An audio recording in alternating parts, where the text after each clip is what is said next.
Coming up next, let's just say it's a very stylish episode of the Bookening as we discuss the elements of style. That wasn't a good intro at all. It's fine. Put on your tuxedo. Yeah. Putting on the Ritz, baby.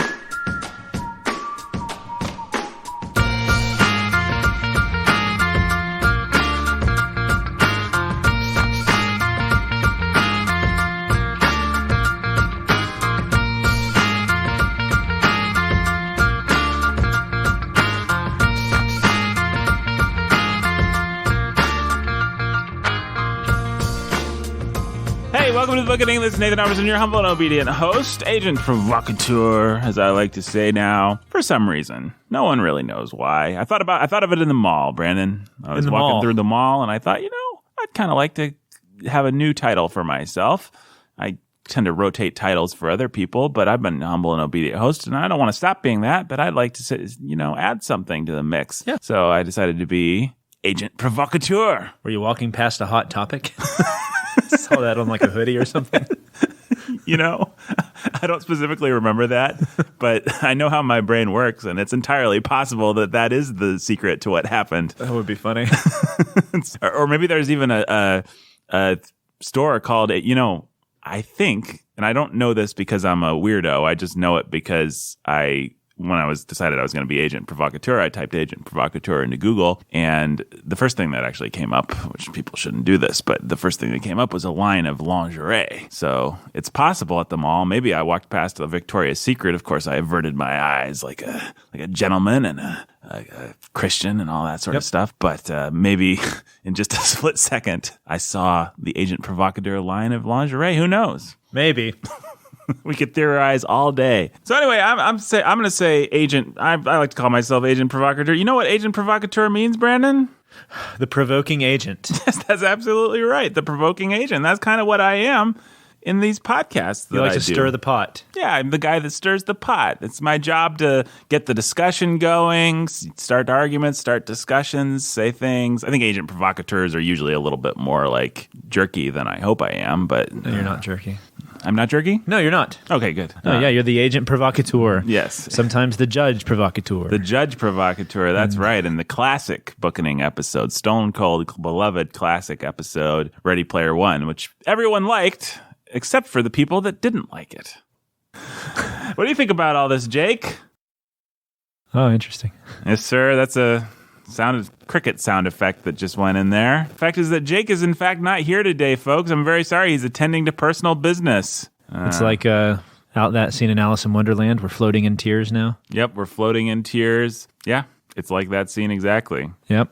The only people that are left are the walrus and the carpenter. Yep. In fact, I'll let you decide, listener, which one is which. Well, I think it's obvious. I'm the one who's weeping like anything to see such quantities of Stan. Yeah, folks, Jake's not here right now, but welcome to the Bookening. We are going to carry on today in lieu of Jake because the show must go on, right, Brandon? That's right. So what we thought we'd do is we're not going to talk about, like last week we talked about Charlotte's Web. Brandon gave us some wonderful context on Mr. E.B. White, on Charlotte's Web, on all that good stuff. And we are going to come back to that, I hope, next week. Jake's not in any trouble, by the way. He's doing fine. He's healthy. He's fit as a fiddle. He loves us. He wishes he could be here. He will be here, generally speaking. This is just a very rare episode where the show had to carry on, but Jake, unfortunately, is otherwise occupied with some personal business, but everything's going well for him, so I don't want anybody to worry about Jake. So here's the thing. Jake really wanted to be here to talk about Charlotte's Web, so we're not going to talk about Charlotte's Web. We had discussed maybe talking about Elements of Style. I looked back over Elements of Style, and it's wonderful. If people don't know what it is, it's a slender little volume by William Strunk Jr. and E.B. White with some elementary principles of composition and some pet peeves and some things, just some good solid advice on how to be a good writer, things that seem so simple as to almost be stupid, but if you actually did them, I don't know how to say it. It's like... if you would just think of these things, it's like the best equivalent is if you're a musician and you have scales that you have to learn. Yes. Or you have to do your arpeggios and all that stuff. It's because your fingers need to learn where to land. I was a musician for a little while, and I took classes with a professor, and he told me I had to do all these exercises. So he even had some weird exercises that I thought were pointless. But he said the point was that eventually you just wanted it to become second nature, where your hands would go. You wanted to be able to find middle C without looking, and then you wanted to be able to go all the way up here and hit this high A without looking. Yes. So that eventually you could play these, pieces with just your head up in the air and not even looking at the keys. I have a point. The point being, eventually you want these rules and stuff to just be second nature so that you're making the right choices when you're writing a sentence. Something that was really fun reading some of the stuff about E.B. White was to see how much he would edit. Yes. And so like when he would be writing Charlotte's Web, you could see sentences that he would go back over and over again, and then finally he would take his blue editor's pen. He would just like write out beside it, needs fixing, and which would tell him obviously to go back and fix it later. Yeah. And he would apply these rules to it because something was wrong, and he would need to figure out what's wrong here. How can I make this better? How can I make it have more snap, crackle, and pop? Yep. That's what Strunk and White is. That's what Strunk and White is. And so back when I taught undergrads, if ever I had a student I thought would have promise, or had any promise whatsoever. But you get a student who either has promise or they're a hard worker. Yeah, I'd pick up a book, this book, it's like $1 at half-price books. And I would always keep a few on me, and if they had promise, I would give this book to them. Sure. It was my gift to them, to show them that I appreciated the fact that they wanted to learn how to write. Yeah. I said, if you really want to learn how to write, read this book and memorize it. And once you've memorized it, then you can start learning how to write. These are really, it's not a bad analogy. This is like learning your scales in music. Right. But if that makes people think that it's dusty or dry or boring or without adventure, then they're crazy. No, because actually, I mean, okay, here's another analogy. What do you tell a young man? Well, you tell him to keep his way pure. You tell him to take responsibility. Those are really simple for to be a man. That's what you do. Those are some really simple things to tell somebody. But if you actually did them, if you actually went through your life just applying the principle of in everything I do, I must be pure. In everything I do, I must take responsibility. It would change your world. It would change every conversation. It would change the way that you approach. And these principles are the same. Rule number 16, use definite, specific, concrete language. That's one that I just happened to open up to. That might sound like not much, but if you actually do this in your writing, I mean, it's as simple as saying, well, here, what's his example? He says, he showed satisfaction as he took possession of his well-earned reward. He contrasts that with the better version, which is, he grinned as he pocketed the coin. Now, if you begin to think of all your writing, how can I give color and verve and life to this writing by thinking of concrete specifics? He picked up the coin instead of he greedily possessed. If you start to do that, I don't even know how to talk about it. It's mind-blowingly, life-changingly important.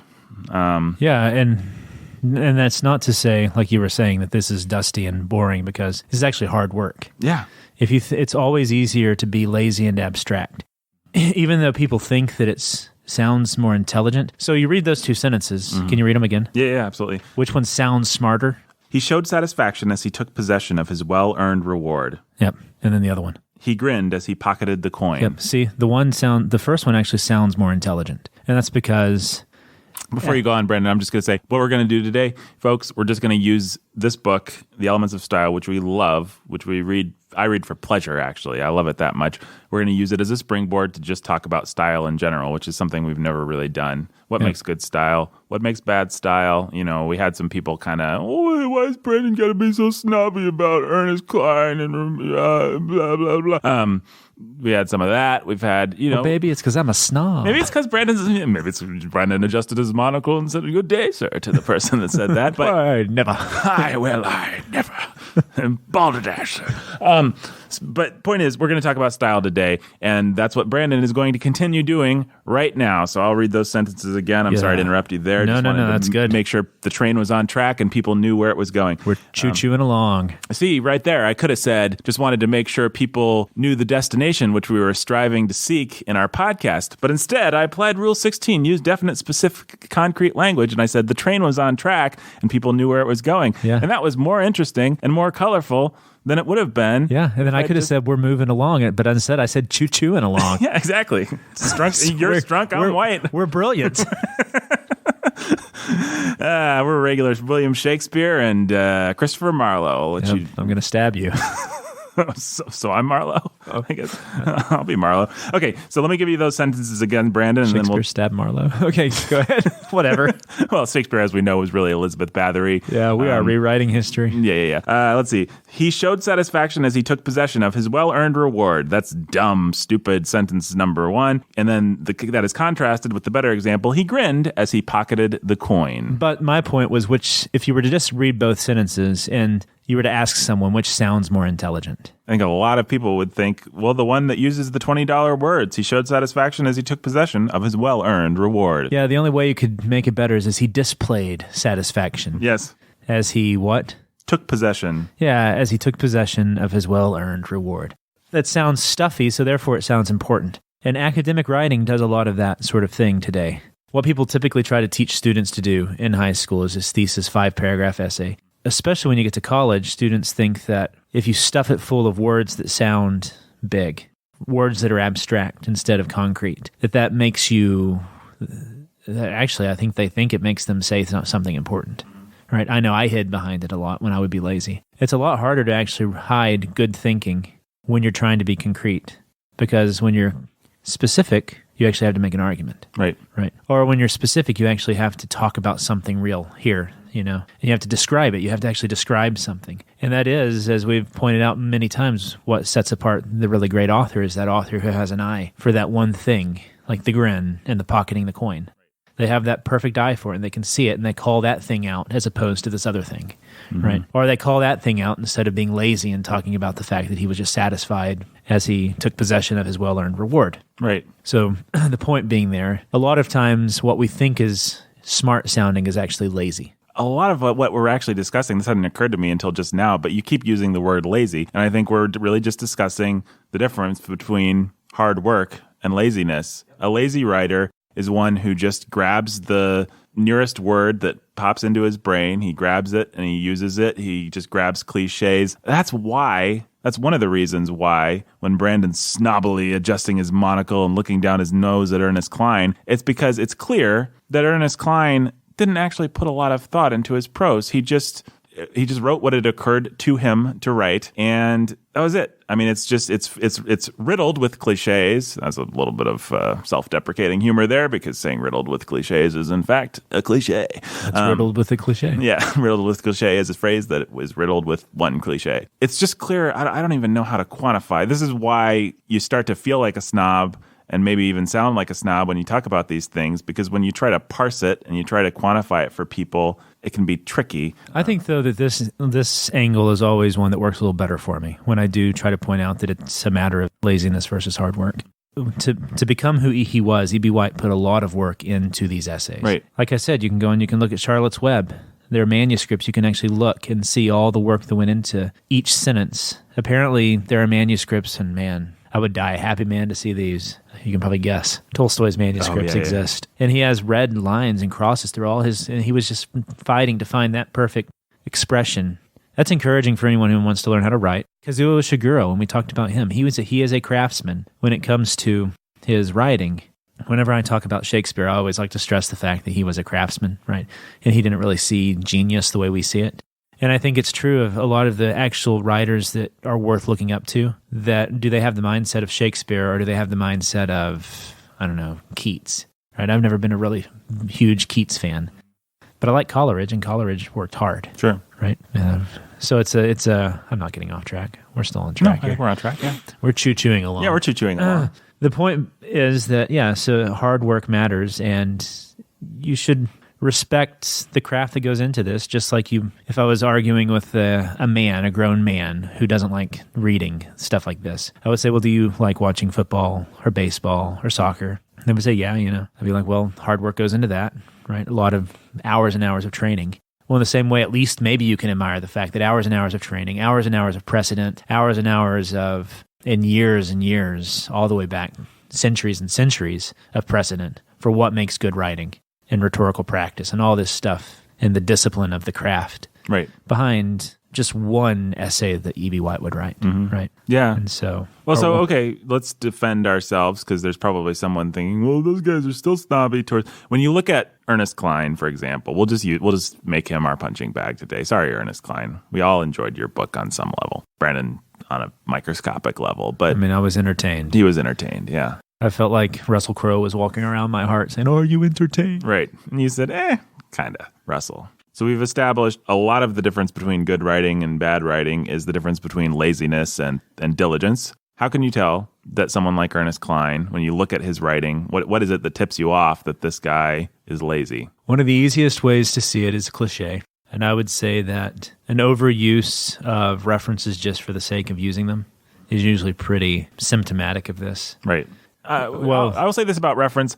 I maybe it depends a little bit on what you mean by reference. I like specificity. I would prefer that someone say he drank a Coke to he drank a cola or he drank a soda.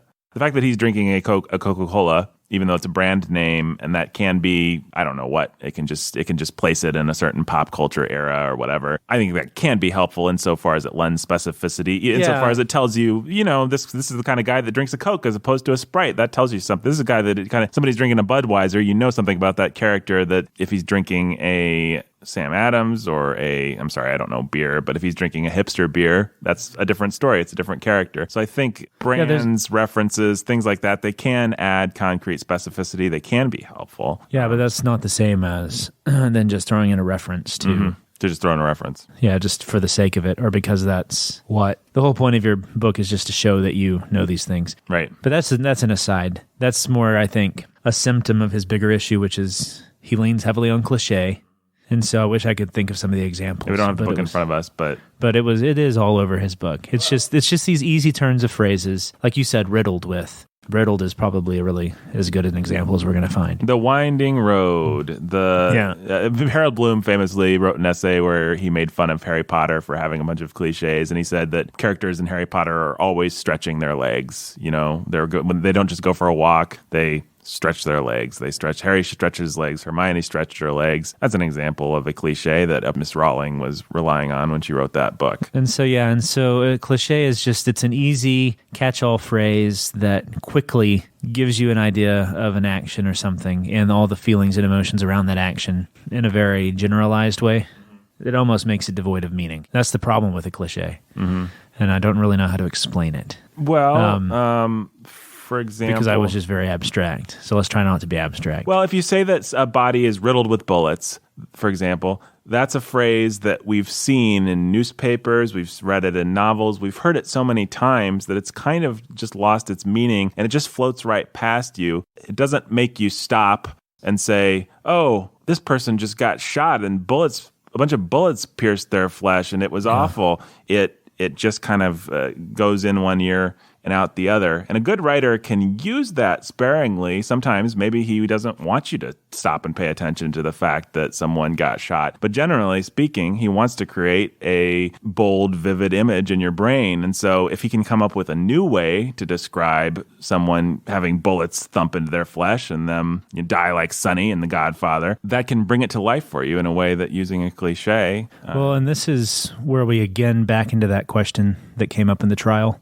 It's, what's the point of literature? Is it something for you to be entertained by and therefore to be used by you? Or is it something that you're supposed to run up against and is supposed to give you something because you need something from it? Or there's something to get from it. Maybe not you even need something from it, but there's something to get from it. And there's a difference, right? If it's just there to be like the virtual reality world of Ready Player One, right? Just there for your entertainment. That's different than saying that it's there because you need to enter this world because you're going to learn something from it. You're going to experience something from it that's worthwhile for you. And that's where cliche, it goes hand in hand with the first type. Because cliche, it doesn't stop you in your tracks and make you think. It doesn't stop you in your tracks and make you consider what's being said. Instead, it's just there as a medium for you to get your rush through, right? So riddled with bullets, all you really want to think about is there's action going on. Bullets are flying, people are dying. Cool, yeah. Women are crying. Yeah. The bad guys are lying. Superman's flying. Yeah. Bacon is frying. Yeah. Brandon is sighing. But yeah, so those are there because what you are reading that sort of story for is just to get the rush from that action. In the other type of story, and I'm actually turning back and forth, but the podcasters can't see this. Yeah. You want to experience a story, yeah, but there's something else going on, right? If you're being forced to look at the concrete detail, that's because there's something for you to get from the concrete detail, right? That's beyond just you. in your entertainment. Well, the thing is, that's where it gets tricky. It does get tricky there. And one of the things that I think makes it tricky, not the only thing, but one of the things that makes it tricky, the way that God set up the universe, he designed us to work. And even in our entertainments, if we have to work for them, they're generally more satisfying. I don't know what a good example of this. It's one of the things that I think people respond to about peak TV, the great TV shows, things like Breaking Bad. Breaking Bad is an example of a show that really makes you wait. And then it's got those big, explosive, violent payoffs. But in between that, there's a lot of character moments. There's a lot of slow camera shots of just the sun coming up over the desert. There's a lot of atmosphere. There's a lot of what's going on in Walt's head. All that kind of stuff, which requires more mental energy on you as a television viewer, makes it so that when you get that big satisfying moment of revenge or of, the big plot twist, whatever it is, you end up being fed by that a lot more because they've aroused your appetite and because they've made you work a little bit for it. That's maybe a dumb example because it's just a silly TV show, but it's an example people at least can relate to, but also if anybody has ever done a hard day's work, like actual physical labor. Yeah. When you get to the end of the day, you're tired, but you actually kind of feel good as well. It's because you've worked hard. And so you feel like you've earned your reward of sitting on your porch with a beer or something with your wife, whatever. Yeah, you're right. There is something to hard work providing its own reward. Jane Austen is going to give you, just to use an example and I don't think she's primarily interested in writing satisfying romance stories, but insofar as her novels do function that way, she makes you work for it. You've got to understand these characters. You've got to enter into it. You've got to read a language that's a little bit more complicated and dense than what you're used to. And then when Darcy and Elizabeth finally end up together, you're really happy. And it means something that a Harlequin romance, for example, wouldn't mean because the path to get there is so much cheaper and easier. And the great adventure novels, the things, that are better than Ready Player One are the novels that make you do a little bit of work to get to the hero defeating the villain. And also the things they're trying to give to you. So somebody could easily make the argument, well, like Tom Clancy, isn't he trying to give you a sense of American patriotism? Right. I've heard people say that before. Really? Okay, yeah. I mean, sure, yeah, I guess he is. But I think the American patriotism is only there to self-serve the reader. It's not there to teach you anything. Maybe he thinks he is teaching you something, but even the lesson itself is cliched, right? It's like a meme that you get on Facebook, right? Pass this on because this puppy needs prayer or something, right? And I'm not in the school of thought that literature has to be didactic. I don't think that's necessarily true, but I do think that all communication in some sense is trying to communicate something, and which means all communication is to some extent didactic. Right. Maybe I don't want to make that Well, maybe another way of putting it is the Bible says whatever is true, whatever is good, whatever is et cetera, et cetera. Think on these things. Everything that we do is supposed to be done with an eye towards our edification and towards the edification of people around us. And it's not unfair to hold even our leisure activities, even our entertainments, to some standard of feeding our souls, of teaching us something, of showing us something, of making us better, of improving us. And sometimes a poem, all it will do is teach you to love a tree or something, to love the small details of the world. And it really is kind of that simple. But then it'll also, if you love the craft of writing and language, you can learn to love style. And so this all kind of circles back to style. This was a long aside to make the point that the hard work is worth it. Hard work is part of appreciating good story and craft. And so part of that is style. And then good authors will always put hard work into their style. Sometimes they'll fail, but any serious writer is always going to try and think, how are the words that I'm using either furthering or preventing what I'm trying to get across? Right. So one of my favorite lines that I always tell students was it's from Yeats' poem Adam's Curse. He has this line where he says, to articulate sweet sounds together is to work harder than all these. And he's talking about the art of poetry. A line may take us hours, perhaps, and yet if it does not seem a moment's thought, our stitchings and unstitchings have been not. And you can see it, the stitchings and unstitchings. He could have just said are articulations and speakings, right? But there you get back to the Strunk and White. It's the concrete versus the abstract. But I think that a good starting place in thinking about style is realizing that a serious writer will often have spent hours behind a line that seems very natural to you. And I think that's definitely the case with E.B. White. I know it's the case after reading some biographies of him, that he would spend hours and hours behind one line, removing one word, putting it back in. Anyone who's tried to write poetry or anything like that, you realize, you go back over and over, like just one word.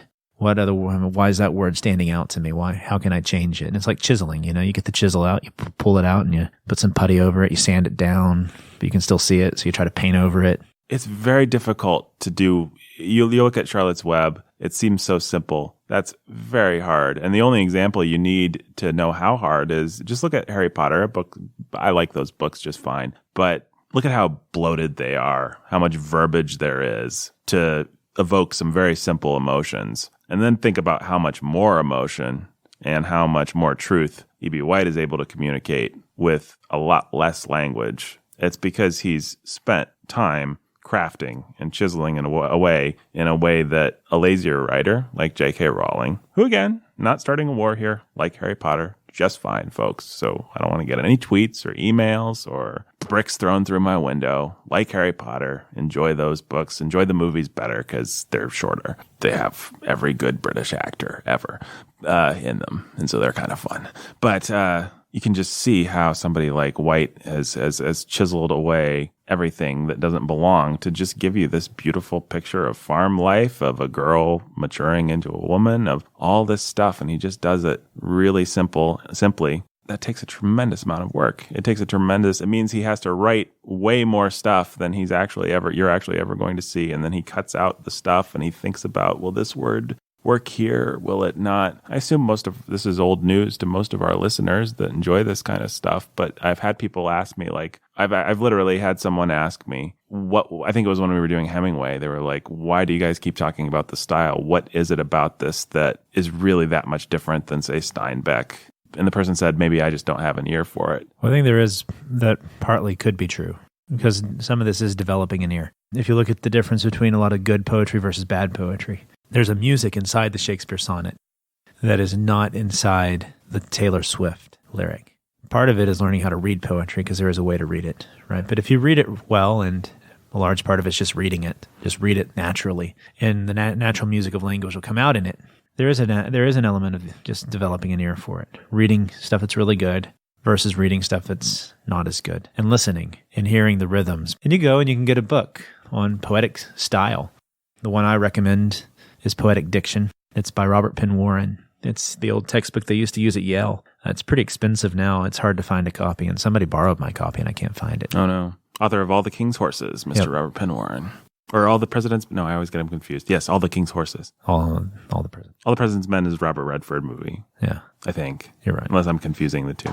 But you got me confused now. Well, yeah, and there's a whole aspect to rhythm and language and a whole world of rhetorical devices. And so there's a lot that we could talk about. Like there's a lot of history to this. And so there's things like tropes, and there are things like metaphor and synecdoche and metonymy, all these things that go into looking at the way that you make comparisons with language, which would be like tropes, the way that you make metaphors with language or with images, which would be metaphor and metonymy and synecdoche, the way that you use rhythm with language, which would be meter and feet, so things like iambs and anapaests and trochees, those things, the way that language flows and the way that words and consonants have consonants have stress within lines and stuff like that. There's a lot of thinking that goes into this. But again, it's like we were saying with Strunk and White at the beginning. You can learn these things, but eventually they have to become second nature because you can't. Eventually you have to just write. Yeah. At a certain point, it just has to be, you can learn the words all day. At a certain point, you have to know the music. It's a little bit like when you meet a non-native English speaker. It's like they can have a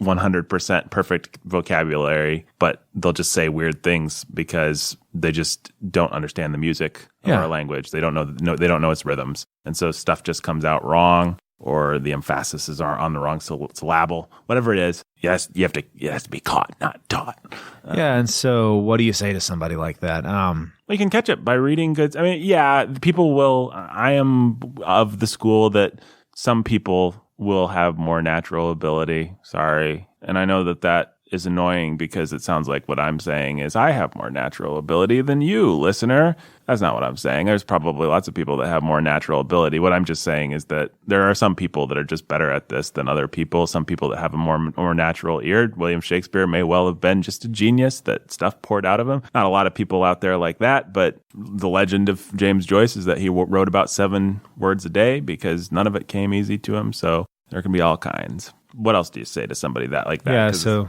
find people you trust and read what they tell you to read, but then also read what you know people have loved. If you want to develop an ear, then you got to take it upon yourself to develop your ear and just go out and read what you've been told is good. If it sounds bad to you, ask why, try to figure it out. Assume you might be wrong and that you need to be taught. Assume sometimes you might be right and that somebody's told you that you should be reading Sylvia Plath. Right. While you're in the process, there's some good Sylvia Plath. Yeah, but she wrote some cool she wrote a couple sentences in her lifetime. That Sylvia Plath. While you're in the process of developing that ear, though, there are some very simple questions you can ask of any text. You can ask, what would they be? I mean, number one, we already alluded to it. You can just ask, is there a design behind this? Is there work behind this? Does it seem like this person cares? Or are they just grabbing the handiest words and the handiest cliches and stuffing them together? Or does it feel like they're trying? Now, people can try and fail, so that's not a be-all, end-all test, but that's a question to ask. Are they trying to follow some of these rules? Is there some restraint to their writing? Do you see any signs of restraint? Now, why would that be a good thing to look for? Because I always see in myself when I'm trying to write well, I usually am trying to be more restrained. Now, not so restrained that I'm cold, but restrained in the sense that I'm not just writing whatever I want to. I'm willing to cut things. I'm willing to cut back. Sometimes a writer will not be that way at all. Dickens is not restrained, pretty much ever. He may have just been kind of a genius, actually. He probably would have been even more of a genius if he'd had the ability to cut. There definitely wouldn't be the debate surrounding him that there is today. Mm-hmm. Right. I love him, warts and all. I love his excesses, actually. But that's another podcast, I suppose. Coming up soon. I'm excited for that one. Well, here's an example from Bookening Past. I'm excited for that, too. Ray Bradbury sometimes stinks, sometimes is awesome.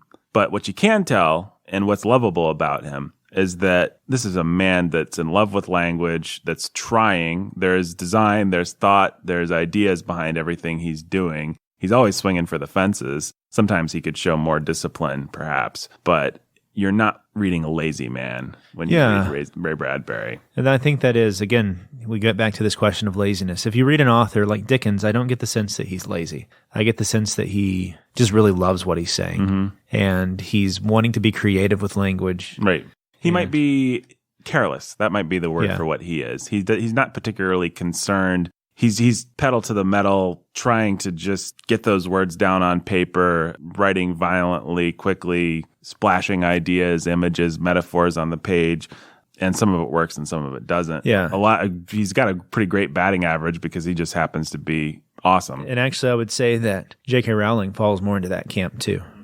And the difference, if I had to say there's a difference between them and someone like Ernest Cline or, say, R.L. Stein or Tom Clancy, those guys, would be that camp, they're being lazy because all they want to do is tell this entertaining story. Right. And that's simply all there is to it. There's no sense of the craft of writing in the sense that they're a part of a literary tradition, that they are wanting to be writers, that they're a part of this thing that is literature. Right, J.K. Rowling, she wanted to be a part of this thing that is literature. For all her faults, so did Madeleine L'Engle, and she really failed.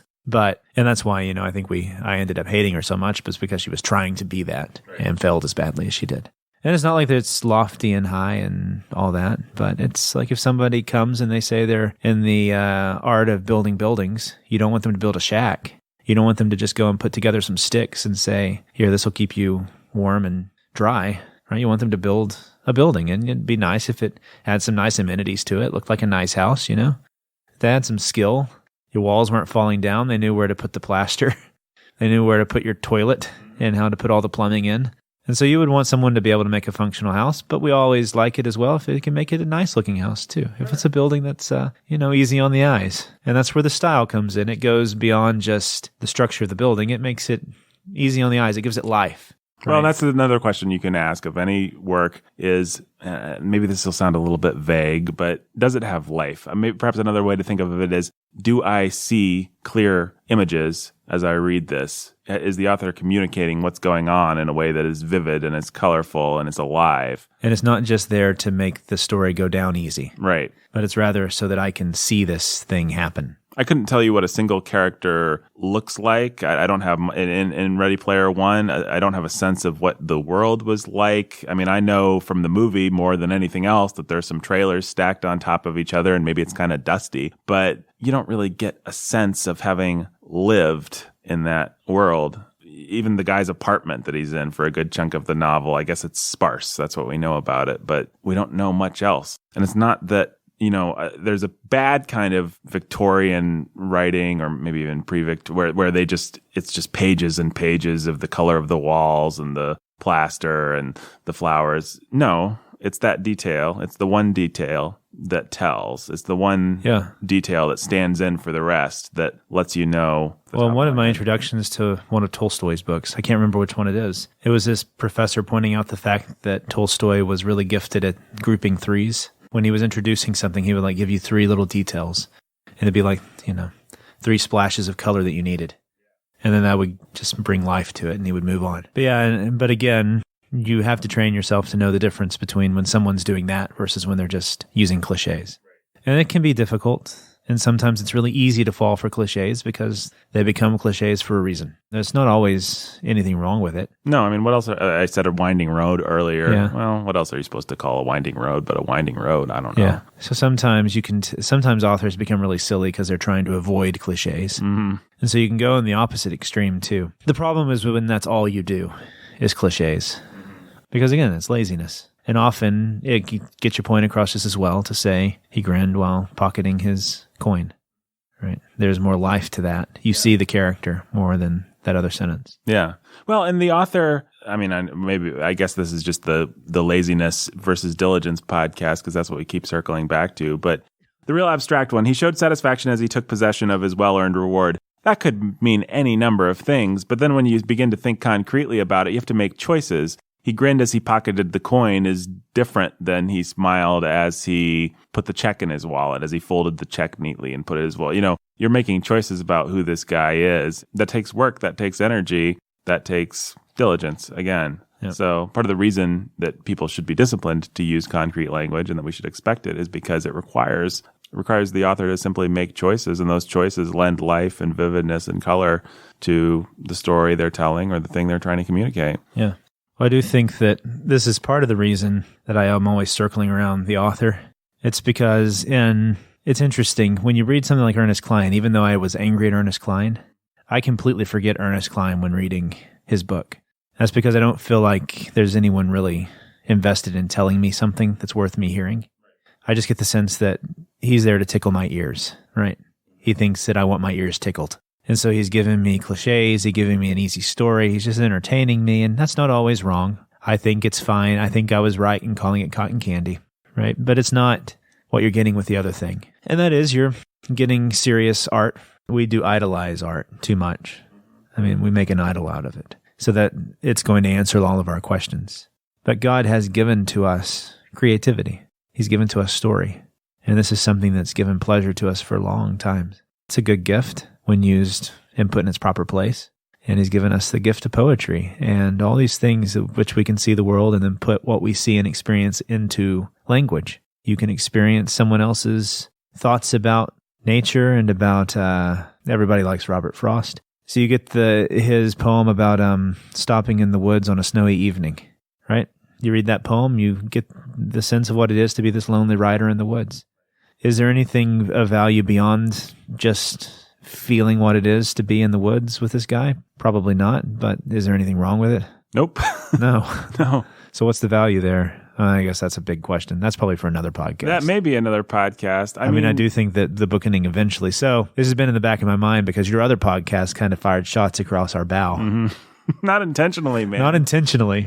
So on our other podcast, if people don't listen, first of all, they should, because it's amazing. But we always have a segment called The Devil's Advocacy, where somebody comes out and argues for the opposite of what we actually believe. And so somebody was arguing, Jacob Menzel, Pastor Jacob Menzel, our absent friend, our absent comrade, was arguing in that podcast that literature is bad, that novels are bad, that movies are bad. The novels kind of create the corruption. Yes. Ever since Don Quixote, we've seen nothing but the society going downhill. Yep. And that's all the novel's fault. And he did a much more credible job of arguing it than I just did. Yeah, he did a credible job, which was what was worrisome. Yes. But then you see this, so when we talked about E.B. White, people were very worried about allowing fiction into libraries because they thought fiction corrupted.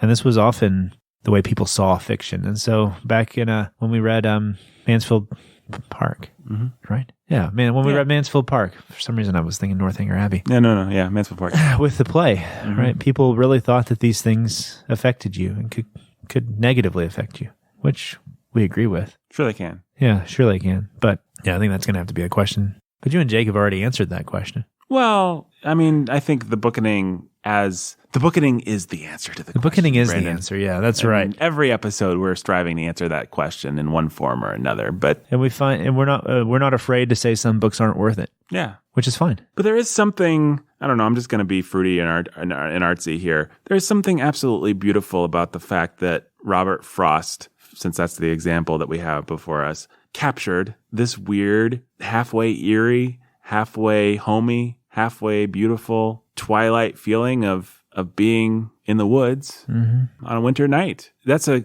feeling that is common to humanity. And nobody had managed to just crystallize it and capture it. It's like he's a huntsman and he brought down a rare bird or an animal, and now it's on display and we can all study it and think about it. And it lends meaning to those times when we find ourselves driving through the woods or find ourselves standing in a country setting with snow coming down. Suddenly, instead of having these vague abstract notions and feelings, we have an author who's done some work of crystallizing that into something. And that in itself has some kind of value, I think. Yeah, it gives you a way of seeing. Yeah. Is what Robert Penn Warren would say. And that's the value of poetry, is it gives you a way of seeing the world. It's not your own. I've had people ask, when we were talking about C.S. Lewis and experiment and criticism, what was the thing that I said? That he says that literature does, it takes you beyond yourself. You lose yourself in literature. That's what he ends up arguing. And then obviously the question is, well, isn't that what escapism is? Aren't you just losing yourself in the escapism? Well, the answer to that would be, but the best literature always thinks it has something to give you. That's why it can be dangerous too, because it does think it has something to give you, right? The best literature, you go and you read it, and then suddenly a tiny little part of your life has snapped into focus. And so it's like you're when I was a kid, I didn't realize I needed glasses, but I always did. And then I got to be about 8 or 9, and I went to the doctor, and they had me read that chart, and I couldn't do it. Didn't know what the letters were, and they got me glasses. And I'm sure anyone that wears glasses or contacts has had this experience of putting them on for the first time in their life and realizing, oh, there's a world out there, and now suddenly I can see it. Good literature nourishes us that way. Something as simple, another example I'll just think of the most obvious example in the world. Hamlet, to be or not to be, the famous speech. Well, we all have these vague notions and thoughts about, is it better to be alive? Is it better to be dead? Is, fear of death, fear of the unknown, misery with our current circumstances. We all think about those things. To have a great poet and a great man just snap it all into focus like that, give us a way of seeing it, give us a hook to hang that thought on, is nothing but helpful. It's just helpful. It's a way of seeing. It's a way of seeing. Yeah. And there's the problem that people run into is that we have idolized that. Yes. And we've turned that way of seeing into like that's the thing that's going to save us. And instead of putting it in its place and seeing it as a good, kind gift from God, that he gives us these things that can help us enjoy the world. And so Frost has given you a way of thinking about woods in a snowy evening. And it really is as simple as that. Yeah. And that's a beautiful thing. That is what is beautiful about it. In its own place, it's what's beautiful about it. Well, and it's part of how God communicates his truth to us. I mean, you think about the Psalms. You think about something as simple as Psalm 23, the Lord is my shepherd, I shall not want. Snap.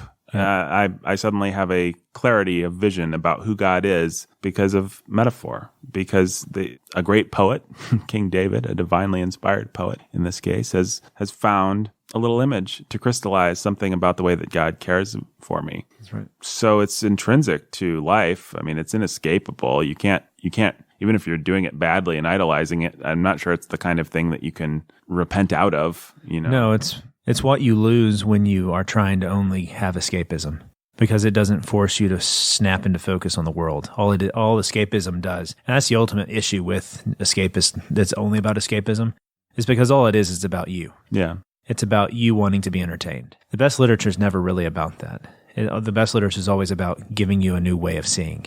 That's what it comes down to. Yeah, I think that's true. So that is the ultimate answer to someone who makes that objection. And so... Are you trying to say that literature shouldn't be No, of course it's supposed to be entertaining. But it's supposed part of the way that it helps you see is by enticing you, drawing you in, pulling you along, making you want to read it. If it's not, it's like C.S. Lewis said, we've quoted it 1,000 times. If it's not on a base level entertaining you, then it's not doing its job. Yep. But it should be doing something more. Yeah, which is what we've been saying. And so that's ultimately where then the style ends up mattering so much, is because in the style, you can see an author struggling with how to make these expressions be as sharp as they are. And then that's also where it matters, because the authors end up making choices in line with the way that they see the world, right? And Ernest Cline sees the world in a very fuzzy way. Self-centered way. He's a narcissist, and you see that. He doesn't really care what anyone looks like in his story, what anyone behaves like. He cares that Artemis is cute. And so that's the detail that we get. Thanks, dude. And for as good as he was with detail like this, Joyce ended up getting corrupted by just being, boring? Mm-hmm. Not much life to it. I don't know what. Where he went wrong. He's a difficult one. I just want to say one thing about Joyce, though, because we often use him as a punching bag. The Dead is an absolutely incredible story. I don't know if we gave full weight to that in our podcast, but Joyce was capable of greatness, and he did actually achieve it at least one time in his life, and everyone should read the story of The Dead. Actually, as a picture of what we've been talking about today, I think it has everything there. Restraint. So if I had to summarize what would go into, if someone was trying to find good style, it has restraint. It has simple music to the lines, in the sense that it's not going for big. Probably a good example of the big, rambunctious someone who does it, but kind of does it well, would be Bradbury and Something Wicked This Way Comes. But not every author can pull it off, and most authors can't. And Bradbury actually fails in sometimes trying to do it. So just the simple beauty of having the image perfectly placed at the right time, otherwise just using spare language that's just very straightforward, but also organized in such a way as to have an inner rhythm to it and beauty. So you can analyze how these sorts of things work. Like I said, you can go and you can learn the rules of rhetoric. You can go and you can learn the rules of poetry. But really, it's just a matter of reading and reading and reading all these good lines. And eventually you'll begin to see it. You'll begin to hear. And it's not like the sing-songy type of lines, but it's just, I don't know, there's an elegance to it. Yeah. It's like you can spend your life studying the rules of grammar, but the best way to learn a language is to speak it and to hear it spoken. And, eventually it becomes second nature. So there's a restraint, but then there's also a music to it. And then there's also this sort of clarity of when they do use these images, the words are all serving their purpose.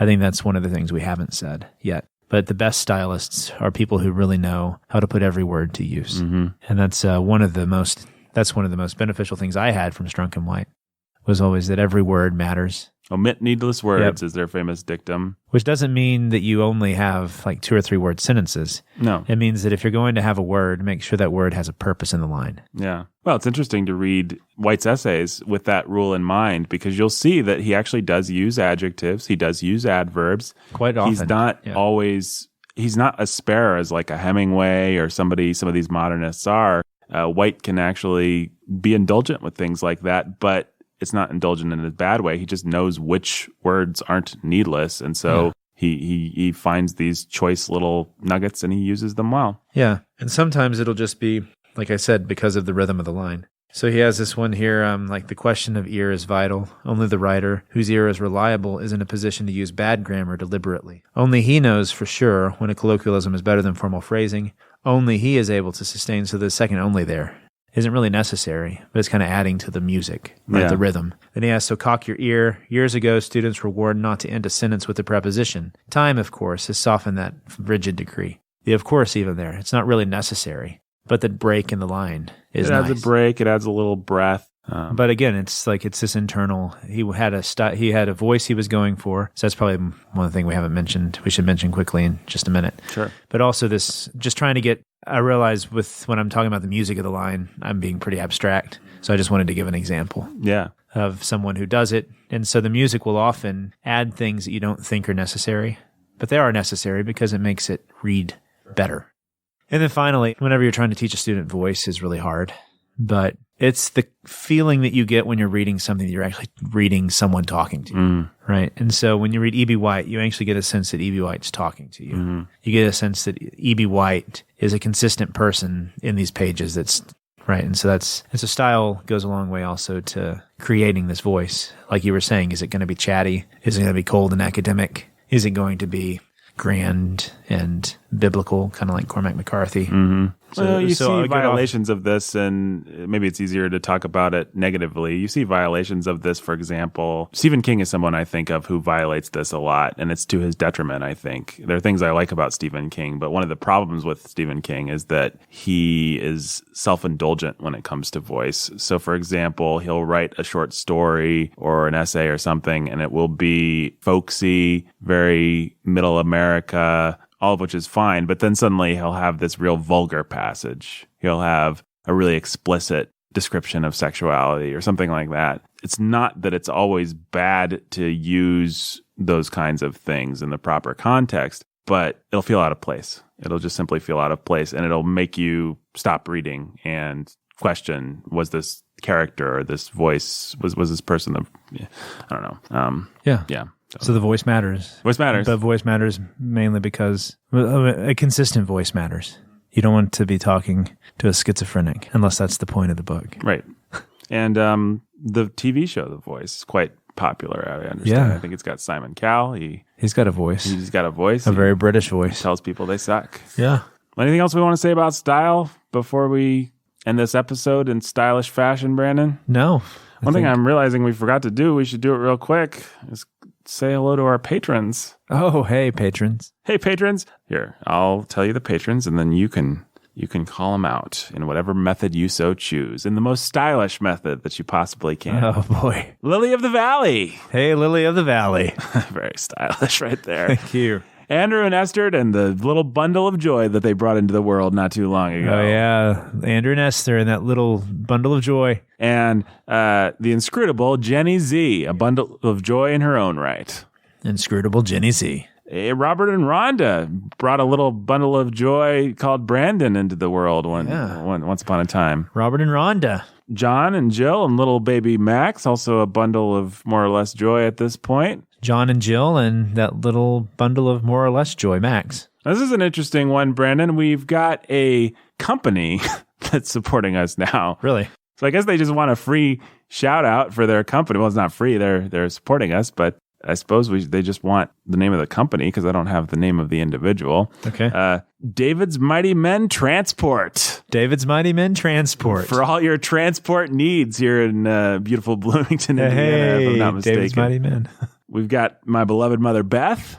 Nathan's beloved mother, Beth. We should welcome David's Mighty Men Transport, by the way. David's Mighty Men Transport. Thank you, David's Mighty Men Transport. For all your transportation needs. Yeah. If you guys would actually like us to call you by your names, let us know. Yeah, but as far as the way you signed up, I think you just want to... Because we know these two people, they're very dear to us. And you just want your I think they just want an ad for their company, David's Mighty Men Transport. So we got to do an impromptu ad for them? Yeah. So you're at home and...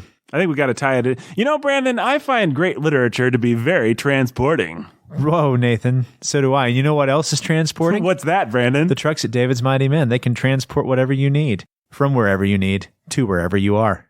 Now, it sounds like what you're saying, Brandon, is that for all my transportation needs, I should use David's Mighty Men Transport. Yeah, every single transportation need you have. Except for the need to be transported by great literature, I should listen to the Bookening. Except for that, you should listen to the Bookening. And read great Unless you happen to be reading it on a David's Mighty Men truck. That's true. And then you'll be transported twice. That's double transportation. That's exactly right, man. David's Mighty Men, for all your transportation needs. That aren't metaphorical.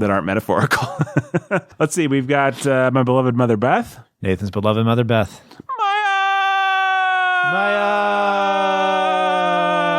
Jane and Katie. No, yeah, Jade and Katie, who are cold and love cheese. Jay and Katie, they are cold and love cheese. Wonder if they have kids. They probably have kids. You have kids, Jay and Katie? I don't know. Do you like transportation? Do you like transportation? They obviously like the metaphorical transportation. That's why they listen to this show. Yeah. Benny Tiberius and his beloved, beautiful wife, Dana. Benny Tiberius and his beautiful wife, Dana.